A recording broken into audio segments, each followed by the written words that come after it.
Today we're covering end of life care and bereavement. Extremely important subject. और आज के दो facilitators हैं डॉक्टर रूप गुरसहानी from Bombay. He's a consultant neurologist at the Hinduja Hospital, and I think Rajam, by now everybody knows you. So no special introduction required. Rajam, we've covered so far triage, ethical goal setting, symptom control, and communications. We've walked with Ramesh this far. So before we go into today's session, do you want to just bring everybody up to speed on where we are?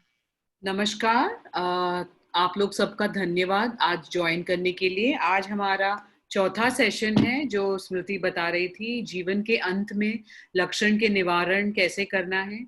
और सिर्फ लक्षण के निवारण ही नहीं, patient Ramesh और उनके परिवार को जैसे हमने 4 दिन साथ में लेके चले हैं, उनकी सब परेशानियों पे नजर करते हुए उन पे कैसे हम पेशेंट और परिवार के लिए सपोर्ट कैसे बने, सहारा कैसे बने, कैसे बातचीत करें, कभी बातचीत करें। खासकर कोविड में बातचीत करने का ढंग पूरा बदल गया है, क्योंकि हम भी पीपीई में हैं, पेशेंट और परिवार साथ में नहीं है, तो काफी मुश्किल डिसीजंस, आईसीयू लेके जाना या नहीं, वेंटिलेटर पे डालना या नहीं, पेशेंट को कितना एग्रेसिवली ट्रीट करना चाहिए ये नहीं, ये सब बहुत कठिन जो हम डिस्कशन करना पड़ता है हमें रोज अस्पताल में, वो सब कैसे करें। खासकर इस महामारी में जब इतने सारे पेशेंट्स एक साथ आते हैं, तो ये सब हमने सीखा पहले सोमवार से लेके बुधवार तक। आज जो है बहुत इम्पोर्टेंट टॉपिक है, क्योंकि ये जो है जीवन के अंत में हम क्या क्या कठिनाइयां फेस कर सकते हैं और उसको कैसे हम थोड़ी बहुत सरलता से हल कर सकते हैं, वो देखेंगे। जो आज डॉक्टर रूप मेन फैसिलिटेटर हैं और मैं चैट बॉक्स के नजर रखती रह जाऊंगी। तो प्लीज आपके पास जो भी क्वेश्चंस हैं या कुछ शेयर करना चाहते हैं, या हाल ही में अगर आपने कोविड के टाइम कुछ परेशानी देखी है एंड ऑफ लाइफ मैनेजमेंट में, तो वो भी हमसे शेयर कीजिए, ताकि हम भी आपसे सीखें और हम आपको भी ये जो टॉपिक है इंटरेस्टिंग और इंटरैक्टिव बनाए। So over to you doctor Roop, and chat box पे प्लीज आपका नाम भी लिखते जाइएगा और कुछ क्वेश्चंस है वो भी लिखना प्लीज। Thank you. नमस्ते, मैं डॉक्टर रूप गुरसहानी हूँ और मैं न्यूरोलॉजिस्ट हूँ हिंदुजा हॉस्पिटल में। मैं आपसे मंगलवार को मिला था। एक्चुअली डॉक्टर राजम और मैं दोनों भी हिंदुजा हॉस्पिटल में साथ में काम करते हैं, और ये सवाल जो आज हम जिसके बारे में हम डिस्कस करने वाले हैं, ये हम कुछ हद तक कुछ सालों से अलग अलग पेशेंट्स के लिए हम ये हमारे जो अनुभव हैं वो इसमें से आपको कुछ हद तक हम समझा सकेंगे। अब ये आज का जो प्रेजेंटेशन है ये डॉक्टर राजश्री ने बनाया है, जो institute of palliative care Thrissur में है, और वो असिस्टेंट प्रोफेसर भी हैं Amrita institute of medical sciences Kochi में। ओके, आज सबसे पहले ये समझना है कि जन्म मृत्यु ये तो सभी के लिए बख्शा है। ओके, जैसे जन्म होता है वैसे मृत्यु भी होने ही वाला है, और वो नेचुरल इवेंट है। ये नेचुरल इवेंट का मैनेजमेंट, जिसको हम एंड ऑफ लाइफ केयर बोलते हैं, उसको सही तरीके से कैसे करा जाए, और कोविड के वक्त में इसमें क्या परेशानियां आ सकती हैं, क्या चैलेंजेस आ सकते हैं, वो समझना, बेसिक प्रिंसिपल समझ लेना, and basically good end of life care, अच्छा एंड ऑफ लाइफ केयर कैसे प्रोवाइड करना, ये इसके लिए डिस्कशन करेंगे। आपको पता है आपके पास ये ई बुक है, इसमें ये ई बुक में सब डिटेल्स हैं, तो आप ये पढ़ के और जो पैलीकेयर ऐप है वो इस्तेमाल करके आप काफ़ी हद तक ये काम, आपको इसके लिए रेगुलर टीचर की ज़रूरत नहीं पड़नी चाहिए, आप खुद हैंडल कर सकोगे। ओके, अब मृत्यु के बारे में तो फिलोसफर्स, राइटर्स काफ़ी सदियों से लिखते आ रहे हैं, और ज़्यादा करके सभी ये समझते हैं कि ये तो जिंदगी का एक अहम हिस्सा है। और एक तरह से ये जो कोट्स हैं, इनमें से एक और कोट जो मैं काफी समझता हूँ, वो ये है कि हमारे को मौत से घबराहट नहीं होती, लेकिन जो मरने की जो प्रक्रिया होती है, उसमें जो तड़प वगैरह होती है, जो पीड़ा होती है, डर उससे रहता है। और वही जो पीड़ा है उसको संभालना आज अपना काम है। तो यहाँ मैं जरा एक 2 मिनट रुक जाऊंगा और आप प्लीज आपके रिस्पॉन्सेस चैट बॉक्स में डालिए। आपने कभी अपने मौत के बारे में सोचा है? अगर सोचो तो क्या होता है? अगर आप सोचो मौत कैसे हो, तो किस किस्म की मौत, कहाँ होनी चाहिए? विभा, डॉक्टर रूप has said peaceful and painless. Thank you Vibha, okay. बहुत इम्पोर्टेंट 2 पॉइंट बताए आपने। और हाँ, कोई एंटर करना चाहता है कि आपने आपकी ट्रेनिंग में कभी सिखाया गया है, या आपने किस बहुत सारे पेशेंट्स को देखे होंगे और आपको लगा होगा कि नहीं, ऐसी मौत किसी को नहीं आनी चाहिए, या मैं ऐसे मरना चाहूंगा, कभी आपने सोचा है इसके बारे में? योगेश्वरी लाल बोल रहे हैं, caring for a dying patient is emotional but rewarding role that shows true compassion. बहुत सही बताया आपने Yogeshwari Lal, thank you very much. बहुत कम लोग हैं, जैसे बहुत सारे लोग मुझसे भी ये पूछते हैं कि पैलिएटिव केयर करके क्या आपको बार बार मौत के बारे में सोचना अच्छा लगता है, आप दुखी नहीं होते हो क्या? तो मेरा ये आंसर रहता है कि जिंदगी मौत जैसे पेशेंट्स को एंड ऑफ लाइफ केयर, जीवन के अंत में ट्रीट करने के बाद जिंदगी अच्छे से जीना सीख रही हूँ। So I look at life differently now that I am dealing with so much death. So हमारा पर्सपेक्टिव बदल जाता है। तो ऐसे ही कहा है डॉक्टर योगेश्वरी लाल ने भी कि ऐसे पेशेंट्स जो जीवन के अंत में हैं, उनको संभाल के बहुत तृप्ति मिलती है, और डेफिनेटली सहानुभूति का काम है। बहुत बहुत करेक्ट बताया। Anybody else? ओके। सो थोड़ा आगे जाते हैं। ये मौत कहाँ होनी चाहिए? जब आखिरी वक्त आता है तो आपके साथ कौन होना चाहिए?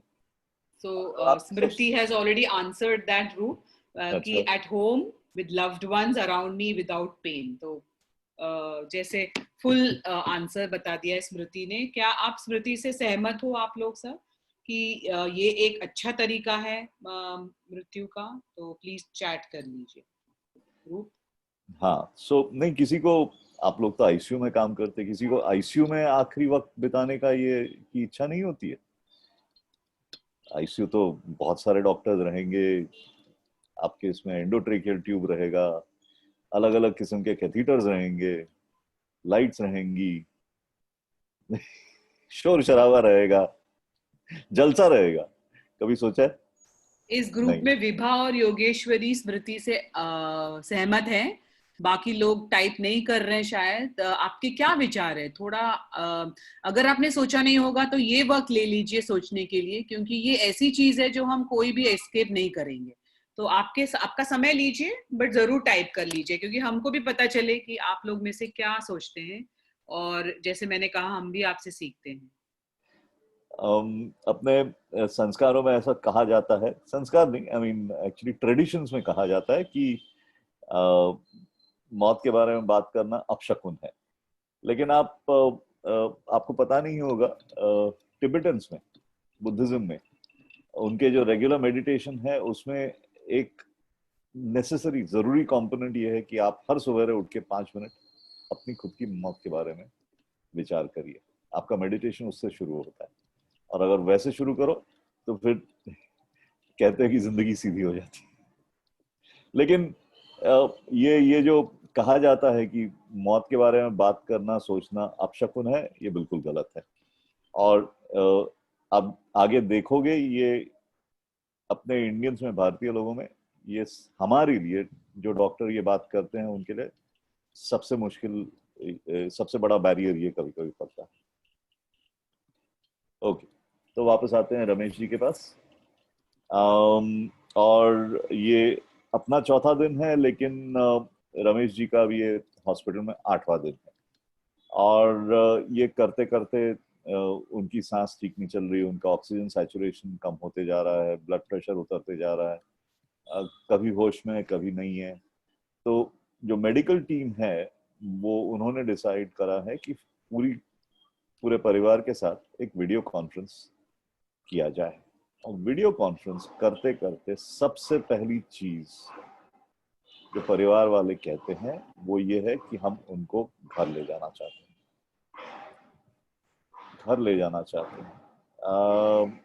अब हमें उनको समझाना है कि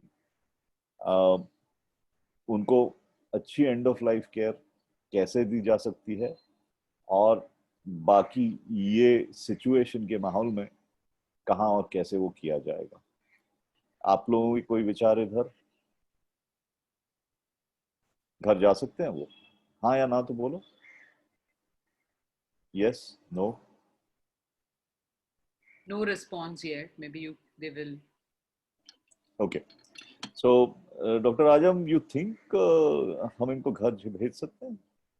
ये जैसे कोविड की महामारी के टाइम है, ये हर स्टेट के रूल्स अलग अलग हैं। अब जैसे कि महाराष्ट्र में ये बताया गया है कि माइल्ड टू मॉडरेट केसेस तो घर पे ही रहेंगे, और सिवियर केसेस जो हैं वो हॉस्पिटल में जाएंगे, या जो पेशेंट्स के उम्र बुजुर्ग हैं और जो पेशेंट्स को बहुत सारा कॉम्प्लिकेशंस है, जैसे कैंसर पेशेंट्स को अगर कोविड हो गया या फिर उनको डायबिटीज या हार्ट प्रॉब्लम है, तो उनको हॉस्पिटल जाना है। तो अगर ऐसे घर के पेशेंट्स को सडनली कुछ हो जाता है तो वो अलग बात है, बट अदरवाइज हमारे सब सिवियर पेशेंट्स महाराष्ट्र में तो हॉस्पिटल में ही रहते हैं। हॉस्पिटल में से घर आने का जो वो है वो हमारे स्टेट में परमिशन नहीं है। हालांकि कुछ विदेशी देशों में ये भी पूरा प्रोटोकॉल दिया गया है कि ऐसे पेशेंट्स को घर में कैसे रख सकते हैं। भारत में ये भी प्रॉब्लम है कि घर छोटे हो सकते हैं, स्पेशली बड़े शहरों में, और ऐसे पेशेंट्स को घर ले जाना मतलब क्वारंटीन, आइसोलेशन, उनको अकेले रखना, उनका देखभाल करना मुश्किल हो जाता है। तो बाय एंड लार्ज हम लोग ये अलाउ नहीं करते हैं, एटलीस्ट स्टेट ऑफ महाराष्ट्र में नहीं। आपके यहाँ क्या है आपका अनुभव, ये हमें जरूर बता दीजिए चैट के तरफ से। Doctor Roop, you want to add on that? या और दूसरी बात यह है कि अगर रमेश जी को आराम दिलाना है कि उनकी तड़प जो है वो कंट्रोल में रखनी है, तो उसके लिए दवाइयां लगने वाली है, इंजेक्शंस लगने वाली है, नर्सेज डॉक्टर्स लगने वाले हैं, वो सब घर में कैसे किया जाए? और अगर आप वो सब करना चाहते हो तो हॉस्पिटल में रहना बेहतर है, और अगर नहीं करोगे तो एक बात तो पक्की है कि रमेश जी का अंत आसान नहीं होगा। तो हमारा सबका डिसीजन ये था कि रमेश जी हॉस्पिटल में ही रहें। एक रिस्पॉन्स आया है डॉक्टर रूप की, ये योगेश्वरी लाल बोल रही है कि कुछ वक्त अपनों के साथ बिता सकते हैं। ये एक नॉन कोविड सिचुएशन में डेफिनेटली इम्पोर्टेंट है आपको, क्योंकि हम ये पैलिएटिव केयर के बारे में बता रहे हैं। ये नॉन कोविड सिचुएशन में अगर पेशेंट इन्फेक्टिव नहीं है, पेशेंट का तबीयत खराब है और वो कभी भी मर सकते हैं, और उनकी इच्छा है कि घर में गुजर जाए, तो डेफिनेटली इम्पोर्टेंट है कंसिडर करने के लिए कि अपनों के साथ गुजर सकते हैं अपने घर में। ये तो हमारा फर्ज बन जाता है कि उनको घर पर पहुंचाना है। कोविड के सिचुएशन में थोड़े रूल्स और रेगुलेशंस आपके स्टेट के हिसाब से है, तो प्लीज आपके स्टेट के हिसाब से ही आपको फॉलो करना पड़ेगा। ये एक इम्पोर्टेंट चीज। Thank you. यहाँ ये पैलिएटिव केयर का हमारा जो नॉर्मल फर्ज रहता है, और आज के सिचुएशन में जो हमारा करना पड़ रहा है, वो उसमें एक चेंज आ गया है। ओके, अभी ये जो अंत के दिन हैं, आप मानोगे नहीं, क्योंकि बहुत ज्यादा लोग इसके बारे में विचार नहीं करते हैं, लेकिन जब इंडिया की ओवरऑल सिचुएशन देखी गई कि लोगों का अंत कैसा होता है, उसको एक तरह से एक स्टैटिस्टिक बनाया गया था, उसको क्वालिटी ऑफ डेथ बोला गया था। और आप देखोगे जब करीब 80 कंट्रीज का ये सिचुएशन देखा गया, तो इंडिया का नंबर काफी नीचे आता है, काफी नीचे। और ये नहीं कि ये सिर्फ अमीरी या गरीबी की वजह से, वैसा नहीं है। अगर आप भारत में से केरला को अलग हटा दो तो केरला का नंबर काफी ऊपर आ जाता है। केरला में जो क्वालिटी ऑफ डेथ लोगों को मिल सकती है, जो पा सकते हैं, वो बाकी इंडिया से, मैं तो कहता हूँ मुंबई या दिल्ली से भी अच्छा है। Okay, so quality of death के लिए एक तो ओवरऑल हेल्थ केयर एनवायरनमेंट कैसा है, कितना उसमें फैसिलिटीज पब्लिक साइड से, गवर्नमेंट साइड से रखे हुए हैं, फिर ह्यूमन रिसोर्सेज, क्योंकि ये जो स्पेशलिटी है पैलिएटिव केयर की, इसमें ज़्यादा लोग तो है नहीं। सो बाकी वॉलंटियर्स वगैरह और कोई ट्रेन करे हुए हैं कि जैसे आप लोग, आपकी ये जब ट्रेनिंग हो जाएगी तो आप भी हमारे साथ ये कार्य में जुड़ सकते हो। फिर जो केयर देते हैं उसके लिए खर्चा कितना होता है, अफोर्डेबल है या नहीं। फिर क्वालिटी, आप क्वालिटी कैसे मेंटेन करते हो। कुछ हद तक थ्योरेटिकली पता रहना सही है, सही बात है, लेकिन ये ट्रीटमेंट, ये जो भी जरूरी चीजें हैं वो बराबर से होती हैं या नहीं। और फाइनली एक लिमिट रहता है, एक हद रहती है जहां तक डॉक्टर और नर्सेज कर सकते हैं, फैमिली कर सकती है। जो उनके साथ जो कम्युनिटी है, जैसे पूरा गांव साथ में आ सकता है, पड़ोसी मदद कर सकते हैं, मदद करने की तैयारी है, एटीट्यूड है, ये सब चीजें भी देखा जाता है, जरूरी है। और मैं फिर से कह रहा हूँ कि अगर ये सब चीजें देखो, इंक्लूडिंग कम्युनिटी एंगेजमेंट, आपको मालूम नहीं होगा लेकिन पैलिएटिव केयर केरला में गांव गांव में वॉलंटियर्स करते हैं। और क्योंकि वो परिवार को जानते हैं, क्योंकि सब लोग एक दूसरे को पहचानते हैं, ये करने में जो सभी को जो सुकून मिलता है वो एक अलग किस्म का सुकून रहता है। Okay. So there's one response, sorry, Roop, Yeah. from Ankita, UPHC Majra. Corona patient अगर हॉस्पिटल में डेथ हो जाता है तो उसके घर वालों को उस पेशेंट को एक लास्ट टाइम सेफ्टी के साथ जरूर एक लास्ट टाइम उनकी बॉडी को दिखाना चाहिए, क्योंकि हर पेशेंट ये चाहता है कि वो अपनी फैमिली को लास्ट टाइम देख सके। तो ये बहुत बहुत सही बताया आपने अंकिता, और बहुत ही इम्पॉर्टेंट बात कही है, क्योंकि हर पेशेंट और फैमिली को ये, स्पेशली फैमिली को पेशेंट के मौत के बाद एक क्लोजर मिलने के लिए, एक एक्सेप्टेंस करने के लिए बहुत जरूरी है, जो भी कोरोना के टाइम मुश्किल हो गया है। बट आई थिंक काफी जगहों में फैमिली और रिलेटिव्स को पीपीई के साथ ये करते हैं। ये भी हम डिस्कस करेंगे आज के टॉप सेशन के एंड में, बट बहुत सही पॉइंट बताया आपने, तो thank you for putting that up Ankita. ठीक है, आगे चलते हैं। सो ये end of life care Covid में क्या क्या मुश्किलें आती हैं, कुछ हद तक तो ये डिस्कशन पहले कुछ दिनों में हो चुका है। एक तो ये बहुत तेज बीमारी है, किसी को वक्त नहीं मिलता है ये चीज़ों के लिए प्रिपरेशन करने के लिए। इंफॉर्मेशन कम ही रहती है, ना सिर्फ फैमिली के पास लेकिन डॉक्टर्स के पास भी। अभी कुछ हद तक जो हमारे प्रोटोकॉल्स हैं ट्रीटमेंट के वो सुधर रहे हैं, लेकिन अब भी डायलेमा रहता ही है कि ये दवाई दें या नहीं दें। ऊपर से इतना सारा उसके बारे में कहा गया है, लिखा गया है, तो एंजाइटी तो उसी से बढ़ जाती है। पेशेंट के लिए फैमिली से मिल नहीं सकते, लेकिन दूसरी तरफ फैमिलीज भी एक दूसरे से मिल नहीं पाते हैं। और ये जो नॉर्मली हमारे यहाँ एक कल्चरली एक सिस्टम बन चुकी है कि जब किसी का देहांत होता है तो मिलके जो दुख है वो एक तरह से बांटा जाता है, शेयर करा जाता है, वो अब नहीं होता है। इसलिए ग्रीफ जो है वो कॉम्प्लिकेटेड हो जाती है। फिर कम्युनिकेशन में पर्सनल प्रोटेक्शन इक्विपमेंट, आप ऑब्वियसली जो प्रोफेशनल्स हैं उनको इन्फेक्ट होने नहीं दे सकते।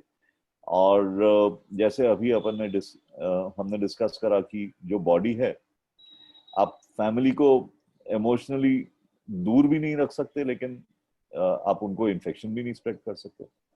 और अगर इन सब चीजों में आर्टिफिशियल लाइफ सपोर्ट, यूं समझ लीजिए कि रमेश ये आज 8वें दिन अब इनका आखिरी वक्त आ रहा है। अगर ये 15 दिन और 7 दिन वेंटिलेटर पर रहते, उनकी तड़प सोचो।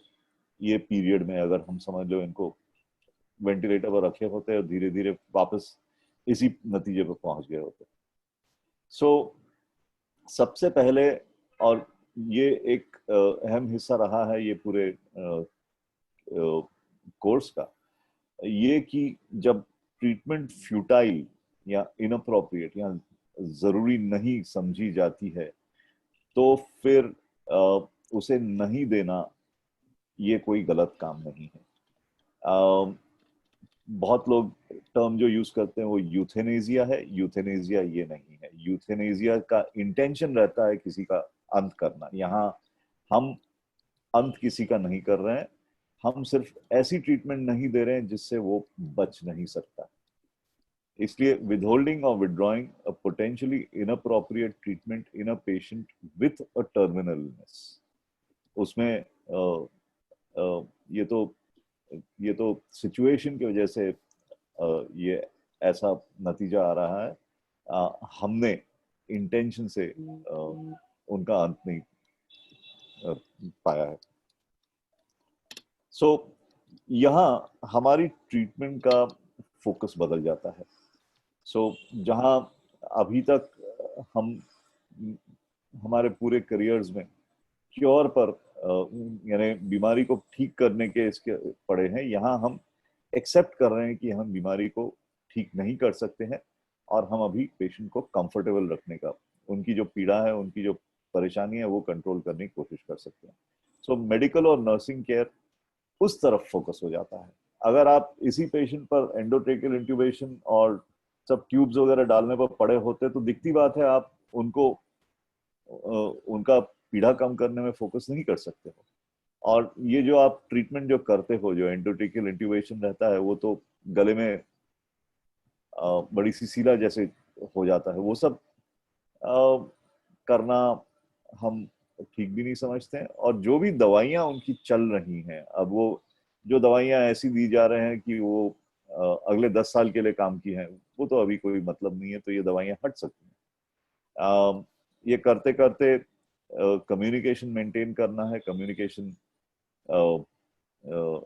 फैमिली के साथ, लेकिन कम्युनिकेशन मेडिकल टीम में भी, और साथ साथ में यहाँ फैमिली के लिए साइकोलॉजिकल और सोशल सपोर्ट भी रखना जरूरी है।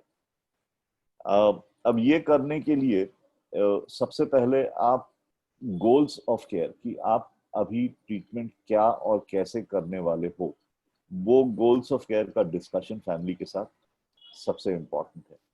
उसके बाद जो इंटेंसिव केयर का जो अप्रोच था वो बदल के पैलिएटिव केयर हो जाता है। कभी कभी दोनों भी साथ में रखते हैं, लेकिन जब वेंटिलेटर डालने पर का जो ये जो मोड आता है, वहां तो डिसीजन लेना ही पड़ता है कि इंट्यूबेट करें या नहीं करें, वो एक चॉइस लेनी ही पड़ती है। अगर वो नहीं करें तो फिर इमीडिएटली पैलिएटिव केयर पर शिफ्ट हो सकते हैं।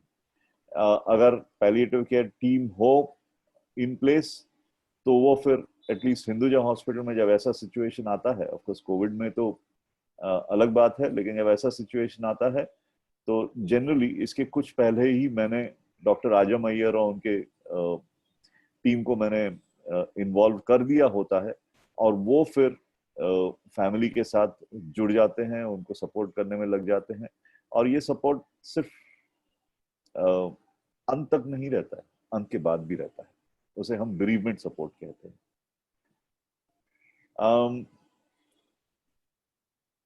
ठीक, सो आप लोग अभी तक तो इतना तो समझ चुके होंगे कि हम जो कॉमन आईसीयू केयर वगैरह है उससे बदल के अभी पैलिएटिव केयर पर शिफ्ट हो गए हैं। डॉक्टर राजम, एनी यस, तो वन थिंग मैंने इनसे पूछा, ये ग्रुप जो है ज्यादातर नर्सेज हैं, तो शायद ये जो हमारा जो कल्चर है कि ये शायद डिसीजन मेकिंग में इतना एक्टिव नहीं है होते हैं, पर फिर भी मैंने इनसे पूछा कि क्या आप में से कभी शिफ्ट में आप लोग एक दूसरे से बात करते कि ये पेशेंट को ये क्यों किया गया या डायलिसिस क्यों किया ये पेशेंट को, तो उन्होंने जवाब दिया, अंकिता ने, कि पेशेंट के जरूरत के हिसाब से ट्रीटमेंट देना चाहिए, जैसे अकॉर्डिंग टू पेशेंट नीड। तो मैं एक बार और ऐड करना चाहूंगी कि वो है कि पेशेंट्स के विशेस और फैमिली के विशेस भी इम्पोर्टेंट है। और अगर पेशेंट चाहता है कि उसका जो मौत हो वो पीसफुल हो, तकलीफ के बिना हो, और ये समझता है कि वो जो वेंटिलेटर नहीं का कंसेंट देते हैं या डायलिसिस नेगेटिव कंसेंट देते हैं, तो हमारा जिम्मेदारी ये बनता है डॉक्टर और नर्सेज होते हुए कि वो उस सिचुएशन को पूरी तरह समझे और बिना कोई प्रेशर के वो अपना कंसेंट दे। ये नहीं कि अभी जैसे महामारी में बहुत सारे पेशेंट्स हैं, हमारे पास भी टाइम नहीं है, तो ये बहुत इंपॉर्टेंट हो जाता है कि हम टीम के हिसाब से, एक ग्रुप के हिसाब से सब पेशेंट्स को इक्वली मदद करें और सब पेशेंट्स को सहारा और सहानुभूति से डिसीजन लेने की मदद करें।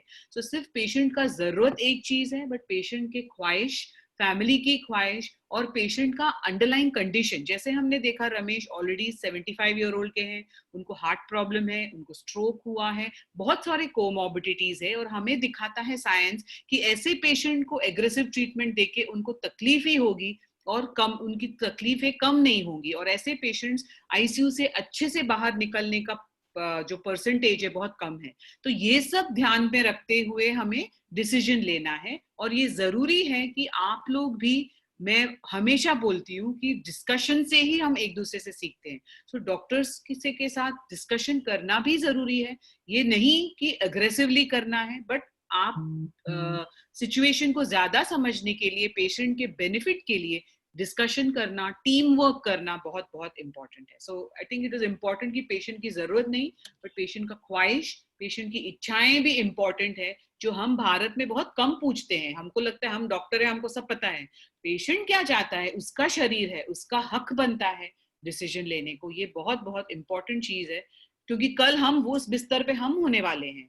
हमसे बिना पूछे कुछ हमारे शरीर को वेंटिलेटर पे डाल दिया गया या इंट्यूबेट किया गया, तो हमें कैसे लगेगा? वैसे ही पेशेंट्स को भी ऑब्वियसली लगेगा। ये इंपॉर्टेंट बात है जो मैं कम्युनिकेट करना चाहती हूँ। Over to you root.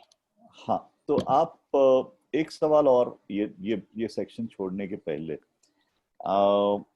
अभी आप नर्सेज हैं, हो सकता है ये डिसीजन, ये सवाल कभी आपने देखा नहीं हो, लेकिन आपने ये देखा होगा कि जब ऐसा सिचुएशन आता है तो कोई डॉक्टर्स ये कहते हैं कि ऐसे पेशेंट को हम और कुछ नहीं कर सकते, डिस्चार्ज अगेंस्ट मेडिकल एडवाइस, आप घर लेके जाइए इनको।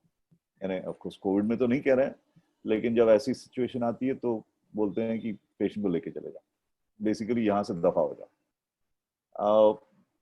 पहली बात तो वो गलत है, क्योंकि आप पेशेंट को जो केयर दे सकते हो वो आप देने से इनकार कर रहे हो। दूसरी बात, डॉक्टर्स ये समझते हैं कि अगर आप आखिरी वक्त में जो इंट्यूबेशन वगैरह, जो इंटेंसिव केयर जो हम स्टैंडर्ड समझते हैं, अगर आप नहीं करोगे, अगर आप पेशेंट की इच्छा मानोगे, फैमिली की इच्छा मानोगे, तो हो सकता है हम कुछ इलीगल कर रहे हैं। तो ये प्लीज ये गलतफहमी निकाल दीजिए, ये इलीगल नहीं है। ये सभी चीजों में पेशेंट की ख्वाहिश, पेशेंट की इच्छा, पेशेंट की मर्जी, ये सबसे ज्यादा, सबसे ऊपर इंपॉर्टेंस रखती है। आप ये समझ लीजिए कि इसमें हम सिर्फ पेशेंट को कोविड में घर पेशेंट नहीं भेज सकते, लेकिन बाकी सभी चीजों में जहां तक हो सके हमें उनकी मर्जी का पालन करना है। सिर्फ इतना कि अगर हमें लगता है कि ट्रीटमेंट से फायदा ना हो तो वो फिर उनको समझाना है। तो अब हम आ गए हैं कि रमेश जी को अभी क्या क्या कर सकते हैं, कैसे कैसे हम उनकी तड़प को संभाल सकते हैं। तो कॉमन सिम्टम्स, पहले तो एक है सांस फूलना, ब्रेथलेसनेस, वो हम डिस्कस कर चुके हैं। एजिटेशन भी डिस्कस कर चुके हैं। दर्द, रमेश जी को कहीं दर्द हो रहा है क्या? जहां उनको पैरालिसिस साइड था, उनका एक साइड पैरालाइज था, वहां दर्द हो रहा है क्या? बुखार की वजह से परेशानी है, गले में से जो थूक और सिक्रीशंस है वो जमा होके वो उनको इरिटेट कर रही है क्या? और लेटे लेटे आप लोगों ने तो देखा है कि 7-8 दिन के अंदर तो आसानी से बेड सोर डेवलप हो जाता है। तो ये सब सिम्टम्स हम कैसे मैनेज करें? इसमें सबसे पहले ब्रेथलेसनेस है। ये आपसे पहले भी डिस्कस हुआ है कि मॉर्फिन और मिडाजोलैम दोनों भी ड्रग्स अलग अलग और कंबाइन करके भी दिए जा सकते हैं, और ये हर 15-30 मिनट दिए जाते हैं अंटिल सिम्टम्स इम्प्रूव, या उसके बाद फिर कंटिन्यूअस इन्फ्यूजन शुरू कर दिया जाता है, कंबाइंड मॉर्फिन या फेंटेनिल और मिडाजोलैम। और ये सबक्यूटेनियसली भी दिया जा सकता है, जैसे आपको बताया था यहाँ सबक्यूटेनियस नीडल से, और ये धीरे धीरे इन्फ्यूजन 24 घंटों तक चल सकता है। फिर अगर बहुत ज्यादा बेचैनी हो, तड़प रहे हो, तो फिर हैलोपेरिडोल भी दिया जा सकता है। और हैलोपेरिडोल, मॉर्फिन, मिडाजोलैम तीनों भी एक साथ में एक कंटिन्यूअस इन्फ्यूजन में दे सकते हो। अगर सांस फूलना नहीं है, सिर्फ एजिटेशन है, तो फिर सिर्फ आप हैलोपेरिडोल और मिडाजोलैम दोगे। यहाँ पे सिर्फ मैं एक बात कहना चाहूंगी डॉक्टर रूप, वो ये है कि पिछली बार हमने इनसे पूछा था, सबके पास मॉर्फिन अवेलेबल नहीं है। ऐसे टाइम में फेंटेनिल भी आप लोग यूज कर सकते हैं। फेंटेनिल भी जब पेशेंट को सांस फूलते हैं और पेशेंट बाकी सब ट्रीटमेंट में होने के बावजूद अगर पेशेंट को दम लग रहा है तो फेंटेनिल यूज कर सकते हैं। आपके ई बुक में और एल्गोरिदम में फेंटेनिल के डोजेस भी इंक्लूड किए गए हैं। बट मॉर्फिन के बारे में अगर कुछ प्रॉब्लम प्राप्त करने में कुछ प्रॉब्लम है तो जरूर पैलियम इंडिया और पैली कोविड केरला टीम को लिखना, और वो लोग मदद करेंगे कि वो आपके जगह में कैसे आप आपके हॉस्पिटल में इंडेंट कर सकते हैं और स्टॉक कर सकते हैं। ये प्लीज कांटेक्ट करना, क्योंकि ये बहुत ही इंपॉर्टेंट दवाई है। ये दवाई का यूज भी आप सीखें तो पेशेंट को बहुत फायदा होगा, साथ में पेशेंट के फैमिली भी कंफर्टेबल रहेंगे। Sorry doctor. या नहीं, सो दर्द के लिए क्या दे सकते हैं, फीवर के लिए क्या दे सकते हैं? पैरासिटामोल तो इंजेक्टेबल भी अवेलेबल है, और ये अगर लिवर पर असर नहीं हो तो आसानी से आप टोटल 24 घंटों में 4 ग्राम्स तक दे सकते हैं, यानी 500 मिलीग्राम के 8 टैबलेट, या फिर जो इंजेक्शन है उसका भी टोटल डोज इतना। अगर मॉर्फिन चल रहा है तो जैसे जरूरत पड़े वैसे दे सकते हो।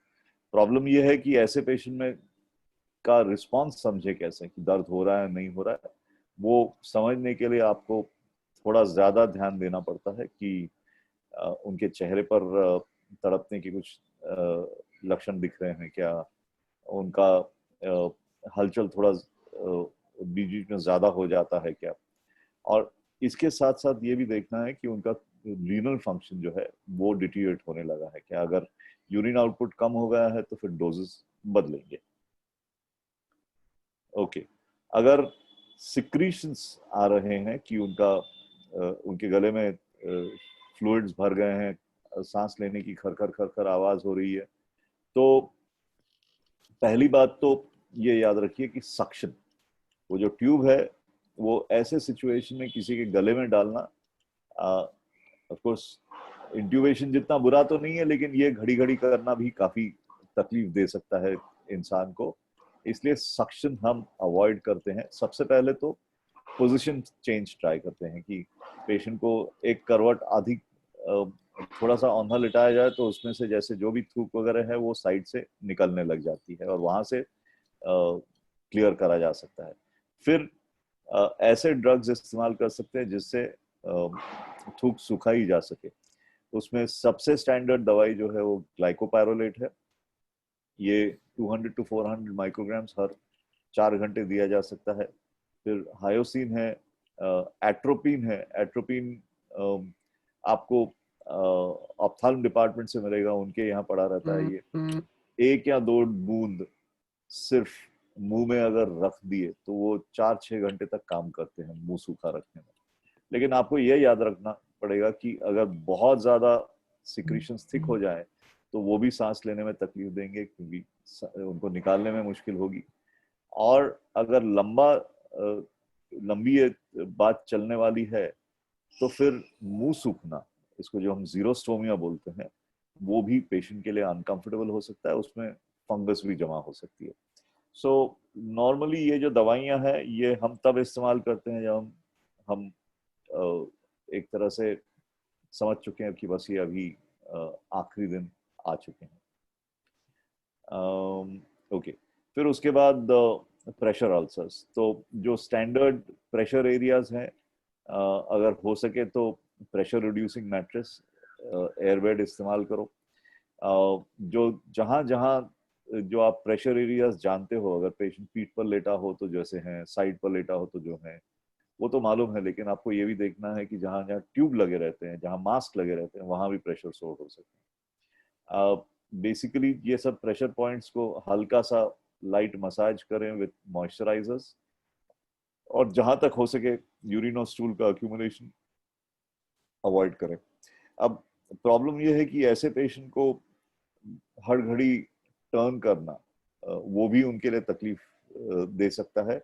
सो वो भी जरा सोच समझ के देखना होगा, जैसे कि अगर बिल्कुल ही आखिरी वक्त आ रहा है तो फिर हम जो टर्निंग का जो रेजिम है वो थोड़ा ढीला कर देते हैं।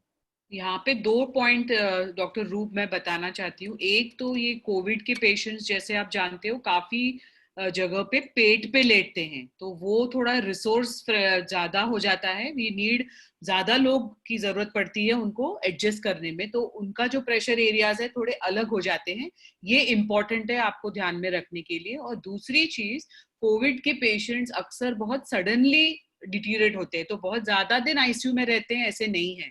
हालांकि महामारी के 6 महीने बाद अभी हमें जानकारी आ रहा है कि बहुत सारे ऐसे पेशेंट्स हैं जो 30 दिन 40 दिन भी हॉस्पिटल में आईसीयू में रखे गए हैं। तो हमारे रमेश पेशेंट के जैसे सब पेशेंट्स नहीं हैं। काफी पेशेंट्स हैं जो 1 महीना 1.5 महीना भी हॉस्पिटल में रह रहे हैं। उन पेशेंट्स में ये प्रेशर सोर और ये सब अवॉइड करना इम्पोर्टेंट है। ये मैं आपको बताने की जरूरत नहीं, आप लोग सब नर्सेज वेल ट्रेन्ड हो। तो ये इम्पोर्टेंट है कि प्रोन पोजीशन में आप लोगों ने कुछ डिफरेंट देखा हो तो वो भी हमसे शेयर कीजिए। और कोविड में सब पेशेंट्स एकदम जल्दी डिटीरिएट करते हैं ऐसा नहीं है। काफी पेशेंट्स हैं जो 4-6 हफ्ते भी हॉस्पिटल में रह के बाहर निकले हैं, तो वो भी एक इम्पोर्टेंट पॉइंट है जो मैं जस्ट आपको इन्फॉर्म करना चाहती हूँ। ठीक, चैट में कुछ नहीं, नॉट येट। ओके, सो अब ये हम यहाँ तक पहुंचे हैं और रमेश जी के लिए फैमिली के साथ डिस्कशन हुआ है और आपने जैसे सुना था, फैमिली ने सबसे पहले कहा कि हम इनको घर ले जाएं।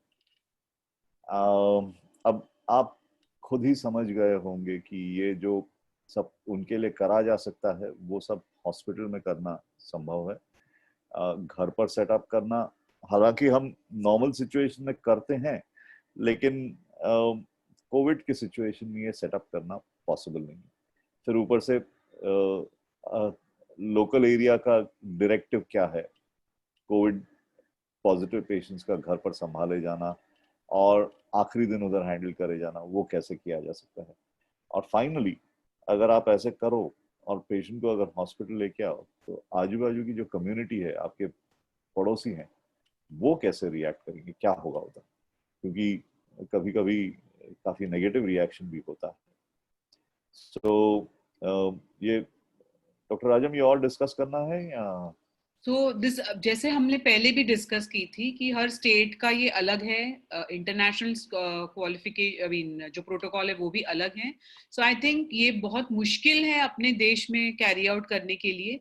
आई थिंक मोर इम्पोर्टेंट हमारे देश में इस पे फोकस किया जा सकता है कि अगर जो पेशेंट अकेले हॉस्पिटल में है तो उनकी फैमिली को हमारा क्या ड्यूटीज हैं, हम उनको कैसे सपोर्ट कर सकेंगे, क्योंकि बहुत मुश्किल होता है ऐसे कंटेजियस पेशेंट को घर पे शिफ्ट करना। इसीलिए आई थिंक स्पेशली हमारे जैसे स्टेट में अलाउड भी नहीं है। तो आई थिंक हम इस पे ज्यादा फोकस कर सकते हैं कि इस दुखद सिचुएशन में हम पेशेंट और फैमिली को कैसे सपोर्ट करें। जैसे हमने कल कम्युनिकेशंस पढ़े और कल जो फ्राइडे है हम ये देखने वाले हैं कि इस पूरे दौरान पेशेंट, फैमिली, आप, मैं, डॉक्टर्स, नर्सेस किस तरीके से क्या बोलते परेशानियां और तकलीफों से गुजरते हैं, ना सिर्फ शारीरिक बट मानसिक ऑल्सो। जब हम ऐसे कठिन परिस्थितियों को देख के घर आते हैं तो हमें भी बहुत 2-3 दिन लगता है ये पूरा सिचुएशन को डाइजेस्ट करने में। तो I think that is what I think we can help to change. एक दूसरे की तरफ सहारा और सहानुभूति के साथ रह के हम चेंज कर सकते हैं, क्योंकि ये जो घर ले जाना काम है ये थोड़ा मुश्किल है। बट हमारे हॉस्पिटल्स में हमने ये भी देखे हैं कि पेशेंट 4 हफ्ते आईसीयू में रह के कोविड नेगेटिव होने के बावजूद भी म्युनिसिपल कॉर्पोरेशन उन्हें घर बॉडी नहीं लेने छोड़ता है। फिर पेशेंट्स के फैमिलीज बेचारे पुलिस जाके एक नो ऑब्जेक्शन सर्टिफिकेट लेके वो बॉडी को घर लेके नहीं जा पाए, बट एटलीस्ट पेशेंट और पेशेंट के बॉडी को फैमिली ने अंतिम संस्कार के लिए क्रिमेशन पर तो एटलीस्ट लेने की उनको परमिशन मिली। तो ये ऐसे काफी कठिनाइयां हैं, बट ये सब हमारे इस टॉपिक के डिस्कशन के परव्यू के अलग है, क्योंकि ये रूल्स हर स्टेट का अलग है। सो आई थिंक हमसे जो बनता है उस पे हम फोकस करने चाहिए, और वो मोस्ट इम्पॉर्टेंट है कम्युनिकेशन, पेशेंट्स और रिलेटिव्स के साथ बात करना, सहानुभूति और कंपैशन और काइंडनेस, ये बहुत इम्पोर्टेंट है I think doctor. There is nothing on the chat. ठीक है। सो ये सब चीज़ों में बहुत बार प्रोफेशनल सपोर्ट नहीं मिलता है। ये दवाइयाँ घर में यूज़ करने में एक्सपीरियंस नहीं रहता है। इन्फेक्शन घर पर कैसे हैंडल करोगे, वो तो सब सिस्टम्स हॉस्पिटल में बने हुए हैं। तो ये सब देखते हुए वी जनरली रिकमेंड कि ये आप घर नहीं लेके जाओ। अगर समझ लो घर में अलग सिचुएशन में जब ये होता है तो हमारे पास वक्त रहता है फैमिली मेंबर्स को ट्रेन करने के लिए ये सब ट्रीटमेंट घर पर कैसे की जाए। लेकिन फिर से आपको बता रहा हूँ, अब इस वक्त ये सब इजीली पॉसिबल नहीं होता है। जो भी जरूरत पड़े हम पेशेंट्स फैमिलीज को व्हाट्सएप और फोन से भी सपोर्ट कर सकते हैं, और लोकल हेल्थ केयर अथॉरिटीज का ये डिस्कस भी करना रहता है। अब ये सब चीज़ों में जो कम्युनिकेशन होता है, इसमें सबसे बड़ा चैलेंज तो ये रहता है कि सब काफ़ी इमोशनल रहते हैं, और कम्युनिकेट करना जो हम नॉर्मली किसी के साथ खड़े रह के उनसे हाथ मिला के जो टच रहता है वो तो अभी होता नहीं है। तो एक तरह से जो नॉर्मल हम कम्युनिकेशंस कर सकते हैं वो थोड़े मुश्किल से हो जाते हैं। लेकिन तब भी हम उनके कंसर्न्स जो हैं, उनकी चिंताएं जो हैं बराबर से सुन के, जिसे हम एक्टिव लिसनिंग बोलते हैं, जितना इंफॉर्मेशन अपने पास हो वो पूरा बराबर से शेयर करें। उनकी जो रिएक्शंस है, जो दुख है, वो माने कि वो गलत नहीं है, सही है, और हमारी एम्पैथी कि हम समझते हैं उनको, उन पर क्या बीत रही है। ये सब अगर आप सिस्टमैटिकली करो, और ये सब करने का जो टेक्निक है वो कोई मुश्किल नहीं है। अगर आपके दिल में उतनी सहानुभूति है तो उसको सिस्टमैटिकली प्रकट करना कोई मुश्किल की बात नहीं होती है। लेकिन हम सबको ये सीखना पड़ता है ये कैसे करना। इस बात में मैंने इनसे ये पूछा है कि आप लोग जहाँ भी काम करते हैं, क्या आपको लगता है आपके हॉस्पिटल्स में कम्युनिकेशन जैसे कल के टॉपिक में बताया गया वैसे होता है? क्या आपके डॉक्टर्स, नर्सेस, बाकी जो सीनियर मेंबर्स हैं वो ये समझ सकते हैं कि पेशेंट और उनके फैमिली किस दौर से गुजर रही है, और उनके लेवल पे पहुंच के बात करते हैं? क्या हम कुछ सीख सकते हैं और बदल सकते हैं हमारे एटीट्यूड्स और हमारे काम करने का तरीका? तो ये जरा आप बता, एक हाँ या ना में कि आपने कम्युनिकेशन के जो सेशन में क्या सीखा वो भी बताइए, और क्या हम सुधर सकते हैं, क्योंकि मुझे लगता है ये एक ऐसी स्किल है जो सबको पैदाइशी नहीं रहती है, बट ये ऐसी है कि प्रैक्टिस करने पे हम सब अच्छे से बोल सकते हैं एक दूसरे के साथ और कम्युनिकेट कर सकते हैं। तो आपको लगता है कि ये फर्क पड़ेगा आपके प्रैक्टिस में और आपके काम करने के ढंग में? तो जरूर बताइएगा हमारे चैट बॉक्स में, क्योंकि ये इससे हमें भी ये लगेगा कि हम सही कर रहे हैं, सबको सिखा के कि कम्युनिकेशन की कितनी वैल्यू है। योगेश्वरी लाल ये बोल रही है कि हमारे जो कम्युनिकेशन टेक्निक्स हैं उससे बदलना चाहिए। तो करेक्ट, और स्पेशली अगर आप में से कोई किसी ने एक्सपीरियंस किया हो किसी फैमिली मेंबर का गुजरना बहुत नजदीक से, तो आप जान सकते हैं कि वो किस दौर से गुजरते हैं, किस किस कठिनाइयों से गुजरते हैं, क्या क्या परेशानी होती है। इवन अगर पैसा है, सब कुछ है, पर एक ऐसी चीज है मौत जो सबको आने वाला है। और ये आप अगर समझें कि इस वक्त हम हमारे पेशेंट्स और फैमिली के साथ सहानुभूति के साथ रहे, हम करेक्ट शब्द यूज करें, तो बहुत बहुत इंपॉर्टेंट है। तो योगेश्वरी लाल जी लिखा है कि 4 C's of good communication, correct, जो आपको कल डॉक्टर परम ने बताया है। तो बहुत बहुत बढ़िया। हमें पेशेंट को थेरेप्यूटिक रिलेशनशिप बनाना चाहिए। तो इसका मतलब मैं समझी नहीं अंकिता, बट ये भी सही है कि पर्सनल और प्रोफेशनल को आप मिक्स मत कीजिए। ये बहुत करेक्ट है कि आप उनकी तकलीफें घर मत लेके आइए, बट वो जो अपना तकलीफें शेयर करते हैं तो बहुत इंपॉर्टेंट है कि आप एक पेशेंट पेशेंटली उनसे सुने और उनको सपोर्ट सहारा मेडिकली दें। बट ये बहुत इंपॉर्टेंट है कि आप प्रोफेशनल रिलेशनशिप मेंटेन करते हुए उनको सपोर्ट दीजिए और उनके लिए सहारा बने, उनके लिए राइट इंफॉर्मेशन दीजिए। तो ये बहुत इंपॉर्टेंट है, क्योंकि इसमें एक और इंटरेस्टिंग चीज जो मैंने डॉक्टर रजनी से सुने, हमारे कलीग हैं जो जिसके बारे में जो बोलते हैं कि कम्युनिकेशन एक सॉफ्ट स्किल है। सॉफ्ट का मतलब S for self, O for other, feeling, thinking, SOFT। तो ये इंपॉर्टेंट है, आप खुद के बारे में पहले सोचें, फिर दूसरों के बारे में, और फिर उनके क्या विचार हैं और उनके क्या थॉट्स हैं। ये बहुत इंपॉर्टेंट है। So thank you Ankita for that also. Roop, for over to you. Okay, so जब आप फैमिली को सपोर्ट करते हो इसमें, तो आप तीन मुद्दे याद रखिए कि एक, पहली बात तो उनका ग्रीफ जो है, नॉर्मली जैसे मैंने आपको पहले समझाया कि जब किसी की मौत होती है तो एक हमारे यहाँ एक तरीका रहता है वो मौत को इंटरनलाइज करना, उसको एक्सेप्ट करना और आगे बढ़ना। ये जो प्रोसेस है उसको हम बेरीवमेंट, ग्रीफ एंड बेरीवमेंट बोलते हैं। जब कोविड के सिचुएशन में ये होता है तो ये कॉम्प्लिकेट होने के चांसेस काफी हैं, क्योंकि अलग अलग चीजें आपने देखा होगा फैमिली में। हो सकता है कोई ये सोचे कि मैंने उनको इन्फेक्शन दिया क्या, कोई ये सोचे कि हम और कुछ कर सकते थे क्या, कोई ये सोचे कि हमने इनसे ये बात नहीं करी, हमने उनसे वो बात नहीं करी।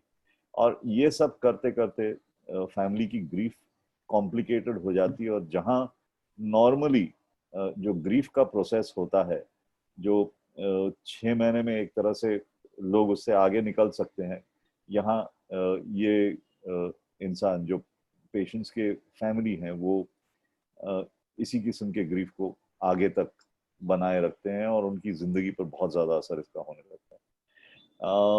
फिर दूसरी बात आती है क्वारंटाइन की।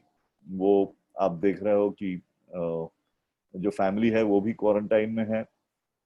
बॉडी को लाना ले जाना, जो अंतिम संस्कार है वो करने के, इसलिए क्वारंटाइन के इश्यूज आते हैं। सोसाइटी की तरफ से अभी ऑफ कोर्स स्टिग्मा कम होने लग गया है कि जैसे जैसे और लोगों पर बीतने लगी है। लेकिन शुरुआत में आपको याद होगा जब अप्रैल और मई में कितना हंगामा हो जाता था कि अगर किसी की बॉडी भी कहीं नजदीक आ जाए तो। मुझे तो एक सीन बहुत काफी याद है, जो मेरे ख्याल से मई में हुआ था। एक सीनियर न्यूरोसर्जन थे चेन्नई के, जिनकी बॉडी को आसपास के लोगों ने दफनाने से हंगामा खड़ा कर दिया था। तो जो लोग थे जो ग्रेव के लिए डिग कर रहे थे, उन पर पत्थर फेंके जा रहे थे। अब हालांकि वो सिचुएशन कुछ हद तक कम हो गई है। और ऐसे इसमें हम टेक्नोलॉजी से सपोर्ट करना, फैमिली से बात करना, उनसे व्हाट्सएप मैसेज भेजना, ये बताना कि हम उनके साथ हैं, वो जितना हो सके उतना करें। तो आप समझ गए होंगे कि ये एक तरह से हमारे लिए एक एक एम है, एक विचार है कि किसी का अंत हो तो वो बिना तड़प के, बिना परेशानी के कंफर्टेबली हो, ना कि वो ट्यूब्स वगैरह के साथ आईसीयू में बेहोश या आधे बेहोश ना हो। और ये करना, हम ये इस किस्म का अंत दिलाना हम एथिकली एक गुण समझते हैं। अगर ये एंड सही तरीके से करा जाए तो फैमिली मेंबर्स और जो डॉक्टर्स और नर्सेज हैं वो भी, उनको भी कॉन्फिडेंस आता है। ये समझते हैं कि जो हमने करा वो उनको किसी को आखिरी gift the of a good death. और जैसे ये प्रोसेस आगे जाता है, जैसे हम ये केयर लेते हैं, तो वी ऑल, हमारे को एक सेंस ऑफ ग्रोथ आता है कि हम ये कार्य अभी ठीक से करने लगे। और अगर ना करो तो पेशेंट को नीडलेस सफरिंग होता है। साथ साथ में अगर सही तरीके से फैमिली मेंबर्स को हैंडल नहीं करा जाए तो वो फिर उनके मन में फ्रस्ट्रेशन भी रहता है, चिंता भी रहती है, और एक तरह से गिल्ट भी रहता है कि हमने और क्या करना चाहिए था इसमें। और हमारे लिए एज प्रोफेशनल्स ये एक आखिरी अपॉर्चुनिटी है ग्रोथ की हमारे प्रोफेशनल केयर में, और वो अपॉर्चुनिटी हम खो देते हैं। सो अब हम आखिरी मौके पर पहुंचे हैं। रमेश जी गुजर गए हैं और उनकी फैमिली मान गई है कि वो उनको ज्यादा कुछ तड़प नहीं हुई, वो शांति से गुजर गए।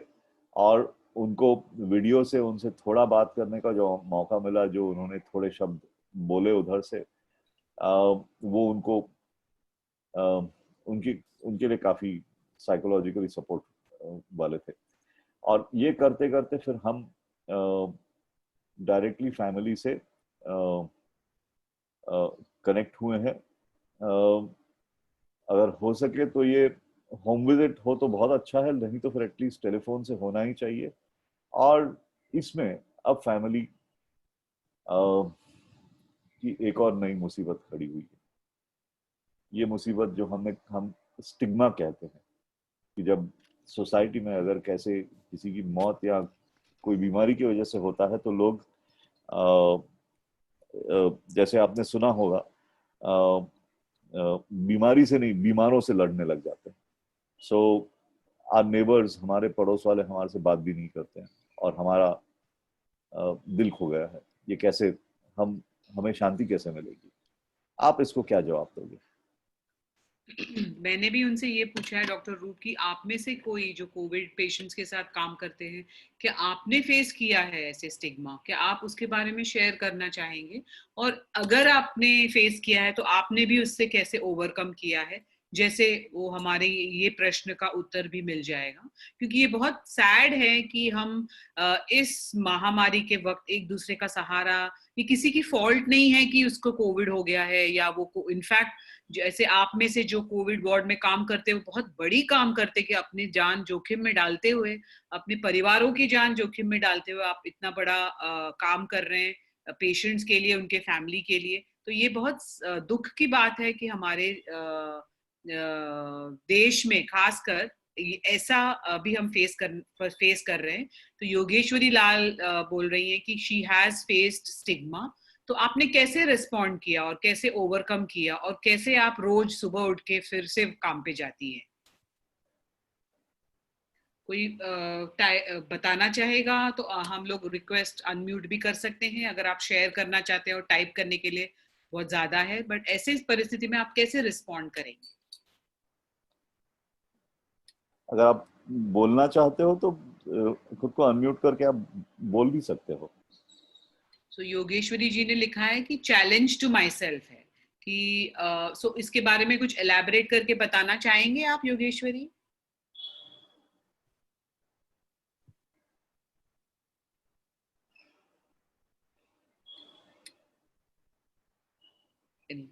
No responses yet, Roop. Maybe they will towards the end. Maybe we can ask again. Okay, sure. So अभी ये सब, और एक तरह से ये जो ट्रॉमा है ये सिर्फ एक इंडिविजुअल का नहीं है, ये तो सभी जगह है। लॉकडाउन जैसे छूट रहा है, जिन द नंबर्स ऑफ पीपल जिनको ये वायरस से अफेक्ट हुआ है वो तो बढ़ते ही जा रहे हैं। और सिर्फ बीमार होने की वजह से नहीं, फाइनेंशियली जिनकी नौकरियां चली गई हैं, जिनके बिजनेसेस बंद हो गए हैं, जिनके जो लोग जिनको ट्रीटमेंट जो जरूरी थी वो मिल नहीं सकी, सिर्फ कोविड की नहीं दूसरी किस्म की भी। आप ये भी देख रहे हो कि जैसे कैंसर के पेशेंट्स है, हार्ट पेशेंट्स है, उनको जो जरूरी ट्रीटमेंट था वो मिल नहीं रहा है क्योंकि बेड्स अवेलेबल नहीं है या कॉस्ट बढ़ गया है। अब इन सब चीजों में हम काफी सारा गुस्सा, काफी सारा अशांति देखते हैं, लेकिन साथ साथ में आपने देखा होगा और अनफॉर्चुनेटली हमारे टीवी चैनल्स और पेपर ज्यादा करके बुरी न्यूज ज्यादा निकालते हैं, अच्छी नहीं। तो बहुत सारे लोगों ने अच्छाइयां भी दिखाई हैं। और ये सब, ये जो पूरी दुनिया पर जो बीत रही है, इन सब चीजों का ये how do you make sense of all of this, ये क्या है, ये क्या हो रहा है। आई मीन ये थोड़ा सा फिलोसफिकल क्वेश्चन है। अगर कोई इसका जवाब देना चाहते हैं तो प्लीज चैट बॉक्स में डाल दीजिए। लेकिन आपको ये समझना होगा कि इसको हम, ये सब जो है इसको हम ग्रीफ बोलते हैं। ग्रीफ सिर्फ इमोशन नहीं रहता है। ग्रीफ जो दुख रहता है वो आपके थिंकिंग पर असर कर देता है। ग्रीफ की वजह से आपकी जो सोशल सपोर्ट्स हैं, आपके जो सोशल नेटवर्क्स हैं वो बदल जाते हैं। ग्रीफ में आपको ये विचार होने लगता है कि ये ऐसा क्यों, ये अगर आप भगवान पर विश्वास करते हो, अगर आप नहीं करते हो, तो ये सब क्यों हो रहा है। और फाइनली ये सब चीजों में आपको लगता नहीं होगा, लेकिन आपके बॉडी पर, आपके ब्लड प्रेशर पर, आपके हार्ट पर, सभी चीजों पर फिजिकल असर भी होता है। तो ग्रीफ जो है, दुख जो है, वो एक टोटल ह्यूमन एक्सपीरियंस है। और जिन लोगों को बीतती है वो, उनको हमारी मदद की जरूरत होती है। और ये जो प्रोसेस जो होता है, जैसे मैं पहले भी बोल चुका हूँ, इसको हम बेरीवमेंट बोलते हैं। जो पहले हम बेरीवमेंट हैंडल करते थे कॉम्प्लेक्स फ्यूनरल राइट्स में, यानी हिंदुओं में जैसे जो अंतिम संस्कार चलते रहते हैं, चौथे दिन, 12वें दिन, ऐसे, वो अभी सब बंद हो चुके हैं। बरियल्स वगैरह भी, वो भी कॉम्प्लिकेटेड होने लग गए हैं। एटलीस्ट आई मीन उस तरह से क्रीमेशन में तो बाधा नहीं आई है, लेकिन बरियल्स में कहीं कहीं जगह मिलने की भी मुश्किल हो जाती है। और हमारे लिए ये सब करते हुए कुछ अहम मुद्दे हैं, कुछ लेसन्स हैं जो हमारे को सीखने पड़ेंगे। Rajam, you take up. So Ankita has written कि फैमिली में बड़े लोगों को समझा दिया था और वो समझ चुके थे, पर उनके फैमिली में जो बच्चे थे बहुत मुश्किल था उनको हैंडल करना। ये शायद अंकिता आपने कोई कोविड पेशेंट के गुजर जाने के बाद का बोल रहे हैं, जो बहुत बहुत सही बताया आपने शायद। ये हाँ, तो वो शी इज अग्रीइंग कि ये बहुत मुश्किल समय है। और जैसे कोई कोविड पेशेंट्स 24 घंटे से कम में गुजर जाते हैं, तो ऐसे में उनके साथ बातचीत करना, उनको पेशेंट्स और फैमिलीज को कम्युनिकेट करना कि पेशेंट की कंडीशन बहुत सीरियस है, आपको भी इतना सारा काम है, इस बीच आपको वो भी बताना है, तो ये बहुत मुश्किल तरीका है, बहुत ही कठिन समय है हम सब पे। इसीलिए और भी ज्यादा हमें इस बारे में सीखना है कि हम बात कैसे करें, कब करें, और कैसे हम एक दूसरे का सहारा बने। तो ये बहुत इंपॉर्टेंट हो जाता है, खासकर ये महामारी में, क्योंकि 2-3 चीजें बहुत क्लियर है कि ये महामारी यहीं पे रहने वाली है, ये वायरस कहीं नहीं जाने वाला है। दूसरी चीज जो और भी तकलीफदायक है वो ये है कि हमें पता नहीं कि कितने दिन, हमारा कितने साल या कितने महीने बाद हमें थोड़ा नॉर्मल सी वापस आ सकती है हमारी जिंदगी में, क्योंकि वो जो वैक्सीन की इंतजार है, वो वैक्सीन कितनी तरह सुरक्षित है, कितनी तरह इफेक्टिव है, ये सब के बहुत बड़े बड़े प्रश्न हैं। तो जब तक हमें पता है, अभी तो हमारे डेफिनेटली 1 साल या उससे ज्यादा हमें इस बीमारी के साथ कॉन्स्टेंटली जूझना है। और जब हमें अभी पता चल रहा है कि ये बीमारी का पैटर्न कैसा है, लोगों को कैसे मृत्यु आ रही है, तो हम इंफॉर्मेशन और नॉलेज इकट्ठा करना बहुत जरूरी है। तो हमें इस पे ध्यान रखना है कि पेशेंट हर टाइम कंफर्टेबल हो, ना सिर्फ शारीरिक तरीके से, मानसिक, आर्थिक, मनोवैज्ञानिक, और बाकी उसके फैमिली के तरफ से हम उनको कैसे कांटेक्ट में रखें। जब तक पेशेंट को होश है, हम उनको कॉन्स्टेंटली कैसे सहानुभूति दे कि हम आपके फैमिली मेंबर्स को बता रहे हैं कि आपकी कंडीशन कैसी है। जस्ट लाइक हम फैमिली मेंबर्स को बताते हैं कि पेशेंट अभी ठीक है, पेशेंट आराम में है, आप चिंता मत कीजिए। ये बहुत मुश्किल टाइम है, इसीलिए हमें पेशेंट के बारे में सोचना है, फैमिली के बारे में सोचना है, वो सब कुछ करना है जिससे पेशेंट को आराम मिले, वो सब कुछ नहीं करना है जिससे पेशेंट को ज्यादा तकलीफ मिले, और हमारा जो कम्युनिकेशन का जो लिंक है वो किसी भी हद पे टूटना नहीं चाहिए। ये इम्पोर्टेंट है और हमें इस के बारे में प्रैक्टिस करना है, क्योंकि ये जो कोविड की महामारी है उसने जो जीवन के अंत में और उसके बाद के जो प्रोसेस हैं वो उसको बहुत तकलीफ कर दिया है। पेशेंट कभी कभी, जैसे मेरे एक क्लोज फैमिली फ्रेंड अमेरिका रहते हैं, उनकी 84-year-old मदर की यहाँ पे मृत्यु हुई, ना वो आ पाई, किसी ने उनका अंतिम संस्कार किया और घर में उनके लिए अस्थियां भेज दी। तो वो जब भी नेक्स्ट आएंगी, अभी वो उनकी मम्मी का वही एक निशाना है कि वो अस्थियां लेके उन पर, उन्होंने वो जो 2 हफ्ते बिताए आईसीयू में, वो सिर्फ उन्होंने अपनी मम्मी को पहले 10 दिन वीडियो कॉल में बात कर पाई, उसके बाद उनकी मम्मी को होश नहीं रहा। तो वो अभी उनके दिन उनको इस के साथ जिंदगी भर बिताना है। तो ये बहुत कठिन परिस्थितियों से हम जूझ रहे हैं। तो ये बहुत इंपॉर्टेंट है कि आप लोग इस बारे में सोचें, ई बुक भी पढ़ें और वेबिनार्स भी देखें। और जैसे डॉक्टर रूप और मैं हमेशा बोलते हैं कि ये बहुत हैवी टॉपिक है, क्योंकि मृत्यु, मौत और मौत के बाद के सिचुएशन के बारे में है। तो इसे थोड़ा हल्का करने के लिए क्या आप में से कोई हिंदी पिक्चर का नाम टाइप कर सकते हैं जिसमें पैलिएटिव केयर एक बहुत इंपॉर्टेंट भाग है, जो एक बहुत फेमस पिक्चर है और एक सुपर हीरो भी उस पिक्चर में है? क्या आप में से कोई वो पिक्चर का नाम शेयर कर सकता है, ताकि हम थोड़ा ये वातावरण को हल्का करें? क्योंकि कल हमारा जो सेशन है वो डिस्ट्रेस पे है। वो वेरी गुड। तो किसी ने छिछोरे लिखा है, विच इज सुशांत सिंह राजपूत के बारे में, आई थिंक सुइसाइड प्रिवेंशन के बारे में है। वो बहुत इंपॉर्टेंट है, जो कल के टॉपिक का बेसिस बनता है। तो थैंक यू अंकिता शेयर करने के लिए। मैं समझ सकती हूँ कि ये जो लॉट है वो बहुत यंग नर्सेस के हैं, तो शायद जो हमारी उम्र के पिक्चर्स हैं वो आपको याद नहीं है। तो मैं आपको एक हिंट दे देती हूँ, वो अमिताभ बच्चन की मूवी है जिसपे पैलिएटिव केयर का बहुत फोकस है। वो अच्छा टेक होम मैसेज है कि जो पेशेंट को फायदा नहीं है एग्रेसिव ट्रीटमेंट के लिए, उसे घर में कंफर्टेबली कैसे दिया। आई थिंक डॉक्टर रूप को डॉक्टर रूप बताना चाहते हैं नाम, तो आई थिंक इट इज हमारे टाइम का पिक्चर है। हाँ, पीकू भी लिखा है, यस करेक्ट, पीकू तो फिर भी न्यू पिक्चर है। आनंद के बारे में बोल रहे हैं डॉक्टर रूप शायद। और आप राजेश खन्ना को भूल गए। करेक्ट, राजेश खन्ना को भी का नाम भी बताना चाहिए था। तो इस टॉपिक को थोड़ा डाइग्रेस करने का ये था कि बॉलीवुड में भी, और आई एम श्योर आप जहाँ रहते हैं वो स्टेट्स में भी बड़े बुजुर्ग बहुत घर में काफी टाइम बोलते रहेंगे कि चलते फिरते जाना चाहिए या बिना कोई तकलीफ से जाना चाहिए। तो ये सब चीज वो क्यों बोल रहे हैं और इसका मतलब क्या है, ये हम हेल्थ केयर प्रोफेशनल्स को जानना जरूरी है। और हमारी यही कोशिश रहनी चाहिए कि हम पेशेंट्स के इच्छा के हिसाब से काम करें और जितना आराम मिल सके हम पेशेंट और फैमिली को दे सके। Anything else doctor Roop?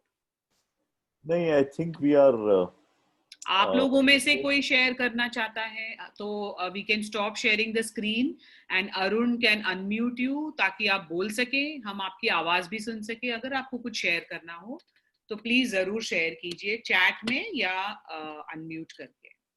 And इसके बाद शायद अरुण आपको पोल के लिए पोलिंग का वो बूथ ये ओपन कर देंगे। और हमारा कल का एक लास्ट सेशन होगा जो कुछ हद तक छिचोरे के टॉपिक के आसपास होगा, जो हम सब अभी एक्सपीरियंस कर रहे हैं, जो डिस्ट्रेस है, जो तनाव है, जो परेशानियां हैं उसके बारे में। और हम हमेशा दूसरों के बारे में सोचते हैं, बट इस बार हम अपने बारे में भी सोचते हैं। आप लोग सबकी सहारा बनना चाहते हैं। तो कल का जो टॉपिक है वो डिस्ट्रेस पे है, यही टाइम पे होगा 3 बजे, और मैं और डॉक्टर रजनी लेंगे वो टॉपिक और वो सेशन। बट आप में से कोई अभी कुछ बोलना चाहता है तो प्लीज अनम्यूट करने का रिक्वेस्ट भेज दीजिए, या over to you Arun for the polling. Thank you very much. Thank you doctor Roop. Welcome. हम लोग और हैं 4-5 मिनट, तो आप जरूर बोलना चाहते हैं तो we are here to listen to you. जी मैम, हमारे पास 10 मिनट बाकी है। 10 मिनट बाकी है। हाँ, अगर किसी को बात करना है तो अनम्यूट करो। मैंने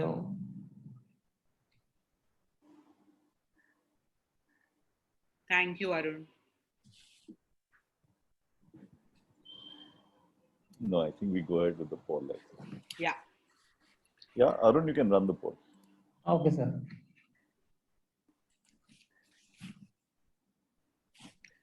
फीडबैक जरूर देते हुए जाना.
Okay, thank you everyone. We are signing off. कल मिलेगा same time.